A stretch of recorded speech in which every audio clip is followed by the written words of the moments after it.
Shamarka fuunee akkam jirtu nagaa keessanii nagaa kooti galata waaqayyo sana akkam sirtanii nagaadha miti an nagaa kooti warroonni maatii naaf hin taane maatii naaf taa'e warroonni maatii naaf taatan immoo guddaa tokko galatooma isiniin jecha inna viidiyoon kun irra baay'ee tokko nama kofalchiisa dhugaa rabbi jechuudha anu kolfa qabachuun dadhabee garabbii dhugaa baay'ee nama kofalchiisa jechuudha. Abarrii fi tsiggeenii mucaa ruutanii fiddisan jechuudha. Inna ruutanii akka nama jaalattee fakkeessitee si jaaladhe jaalalli sirraa naqabe minaamin akkas jechuudha fi kinoo abarrii ishii wajjin mari'ataa jiran jechuudha. Akka ishiin akkas gootu tsiggeen akka gootu abarrii ishiin tsiggee gorsee jira jechuudha. Mucichi immoo dhufaa jira kinoo algaallee sitti qopheessanii jiranii inna si jaaladhe minamina bakka jaalalli sirraa naqabe akkas jettiini inna dhugaa nama kofalchiisa dhugaa jechuudha. Maaliif moodiidhaafi jechuudha wayne kinoo akkuma argitan asitti harka waldhaanii walii galanii deemanii jiran jechuudha. Tsiggeen ta'e immoo kinoo asitti algaa qopheeffattee karra cufattee mucichi immoo dhufaa jira jechuudha. Mucicha eeguu itti maaliif ishiin baqqaluudhaaf wantiniidhaaf jechuudha. Maaliif beeku kaayoo kaa ruutatti agarsiisuuf ta'uu danda'a. Akkasitti kinoo akkasinaan jedhi jettee waan mucaa laaluu uddiftee hin beeku wajjin maal laalla amma dhumaatti eessayyuu hin deebina ittiin jala ittiin fataa jechuudha fataa jedhaan jechuudha. Shorbaa madaamillee hojjechaa fataa jira jechuudha. Viidiyoo tana lallaala ta'uu hojiinis osansinii salphatti jechuudha. Incaan naqamina ishee yeroo tsiggeen ta'e tsiggee irra qaxeffiin qofne daruma kee mucaa gandaatti rarraate si sodaadheera rabbi akka xaffee ichi gamas hin buusne irraa illee hin tarraftulleedha. Akka xeffii kan qofne irra si sodaadhan jira isheen. Kuwaan gaarii gootummoo akkamitti tasa maattabattee abbaa kanatti uffattani kuwaan gaarii gootummoo nooti qaallichi yaamame dhufeera kinoo algaarra taa'ee jira yaa abbaa koo maaltu fattara makaa kinooti irra dhaabbattee kinoo mucichis immoo akkasitti taa'aa jira algaarratti itti gadi cufame kinoo kan tsiggeen jammartee wantinni ishiitti jechuudha. Ittiin bashaartii jechuudha. Akka jaalatti minamina ibsaartii jechuudha kinoo. Mucaachi immoo zimjina malee geeffachaa bakka baay'ee gaddaara laale. Intinni gooteeti jechuudha. Malee zadee wayii malteeffitti jechuudha mucicha jechuudha. Kan immoo fiigee dhufe jechuudha hirrifatee. Rafii jechaanii jirti kinoo as rafii jechaanii jirti jechuudha. Bayyanan dhochaan jirti mucicha ammallee waan tokko naqqaan jechuudha. Homaa irratti hin beekne jechuudha maal akka isheen moodii isheen hojjechaa jirtu jechuudha. Abarrii isheen immoo dhokateera jechuudha. Inni dhokateera maaliif inni dhufee irratti arge jechuudhaaf natti fakkaate eeggisaayii tsiggeen yeroo dhufee qufta hidheen si sodaadhe mucaan shushukkuumiin taa'e gadi mucaarraa mucaan immoo na shushukkuumiin jechaan jira jechuudha. Kinoo akkatti isheen irraa siqee dhaabbata argitanii miti safuudha kinooti kinoo mucaan itti ka'ee jira kan marifatee amma kaakii jechuus amma kaakinooti amma kaakinoo akka dura gorfamte sanii miti jechuudha. Mucaan mudhiitti qabatee jira maali min falliqa isheen hojjechaan jira. Infallige kunuti asdi jechaan jira jechuudha.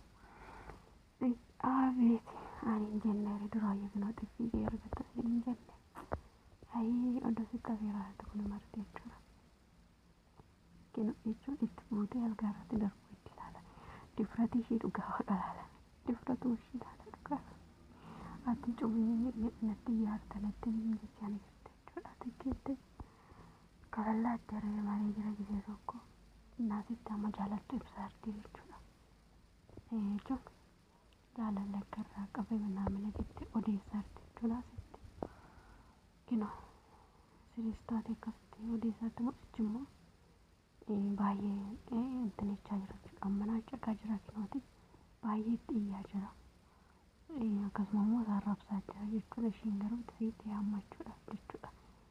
Ishiin maaliif yoo inni hammatu ishiin hammattu abarri shakka arguudhaaf akkasaniif ishiin jechuun waanuma wajjin makkaras gochuudhaaf ajaa'iba kanarraa kun maali kan naan ta'e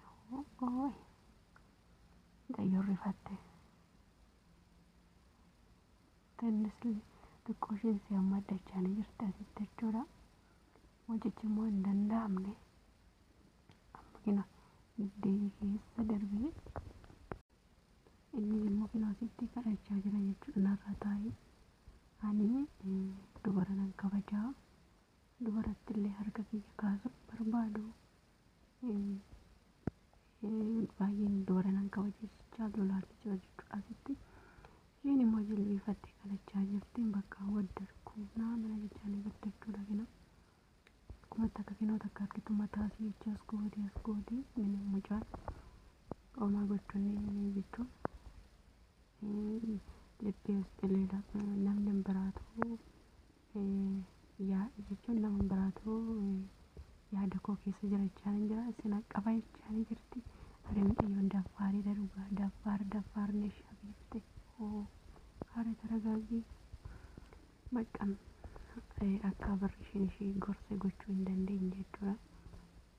Inni qanaa jechaa ni jirti. Xiqqeerra jechuudha. Akkasii xaffaa irra girgiddaadhaan sillaxxafnee dhugaa rabbi sodaadhee irraan tarraftu mucaan gubateera joggoora laadhameera. Kinoo akkati argitanii miti akkati kana qabdu jechuudha. Maaliif yeroo kana kaameraan tiin jechaa jiru jechuudha. Gin goodeerti rabbi diraamaan isaanii misfuramu. Mucaan immoo narraa taayyeeti baay'ee santinechaa yoo jira. Narraa taayyee ni xoomirra hin jira mana jechaa ni jira jechuudha. Mucaan nan tuqeenye ni xoomirra hin jira jechuudha.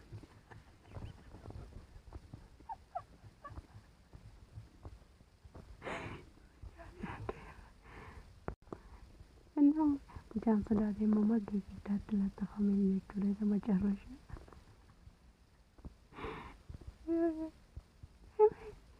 mucayya mucaa taa'ee jechuudha. Rabbii kana suma ammaa inni qabu nama dhuga rabbii guddina of dhugaa waaqa jechuudha. Eegee maltaatee dhugaa waa dhugdeemaa dhugaa rabbii amma arrabsaa jira jechuudha. Dhugaa waaqa arrabsaa jira jechuudha.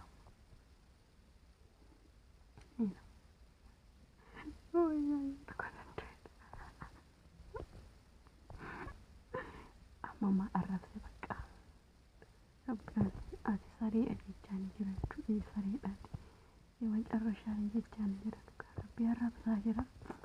Dhigeetii maal si goonare taasisinalle shabiitte inni baay'ee tokkoon kaalfii dhugaa rabbii na bakka minim intanechuu tagababboo hin dandeenye jechuudha.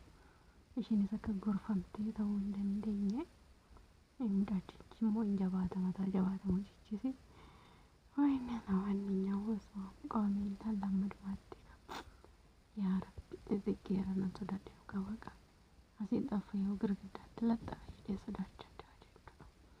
Gisee tokko dhugaa rabbi jechuudha. Waan tokko hin goona jennee osoo itti yaadne goonee jechuudha.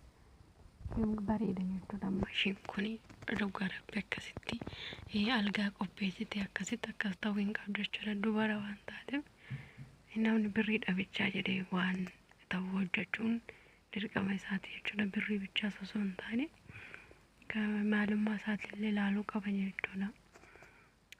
Birriin kun waan baay'ee intinii kan jedhu. Innaa viidiyoon kiyyaarraa kana fakkaata. Nagaadhaan naaf turaayee amma viidiyoon biraatti walitti deebinutti nagaan naaf turaayee viidiyoo kiyya immoo amma dhumaatti naa ilaalaa isin jedha bileessa.